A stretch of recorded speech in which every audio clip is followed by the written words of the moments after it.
Rusia juga sudah punya jet tempur.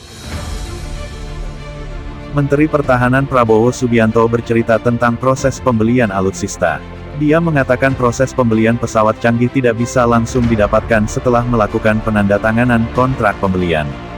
Tidak ada alat perang langsung datang setelah kita beli. Kalau punya uang lalu beli pesawat sebut F-15, Sukhoi 35, Rafale Prancis, kita tanda tangan datangnya 6 tahun lagi, mungkin pesawat pertama bisa didapat waktu 3 tahun. Mungkin kita punya 1-2 skuadron baru 6 tahun lagi, ungkapnya saat memberikan sambutan dalam diskusi virtual, Jumat, 9/7. Dia menjelaskan pembelian alutsista membutuhkan perencanaan yang panjang. Sehingga dalam waktu menunggu sampai 6 tahun itu, Indonesia tetap akan mendapatkan ancaman. 6 tahun menunggu kalau ada ancaman gimana? Ya mudah-mudahan enggak ada ancaman. Kita berharap tidak terjadi ancaman atau invasi, jelasnya. Sebelumnya Prabowo menjelaskan anggaran belanja pertahanan RI hanya 0,8% dari PDB negara saat ini. Sementara negara-negara lain seperti Singapura, India mendapatkan 2,4% minus 3%, tetapi dia yakin dengan anggaran tersebut bisa membela dan menjaga kekayaan laut dan bumi Indonesia. Sebagai perbandingan saya rencananya 25 tahun kita akan menggunakan pagu 0,8% dari GDP kita.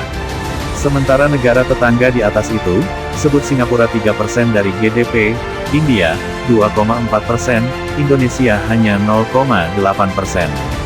Tapi kalau dikelola dengan baik kita bisa lumayan kuat.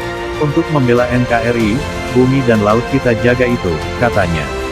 Dia mengatakan saat ini Indonesia tidak butuh kapal yang canggih. Sebab tidak ada niatan untuk menjajah bangsa lain, wilayah lain.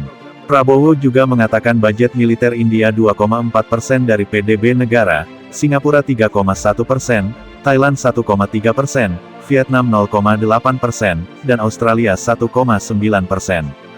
Tetapi dari APBN kata Prabowo anggaran belanja militer Indonesia hanya 5%, beda dengan Singapura yang mencapai 30% untuk pertahanan negara, kita 0,8% GDP. APBN kita enggak sampai 5% dari APBN kita. Singapura 30% dari APBN Singapura untuk pertahanan, bebernya.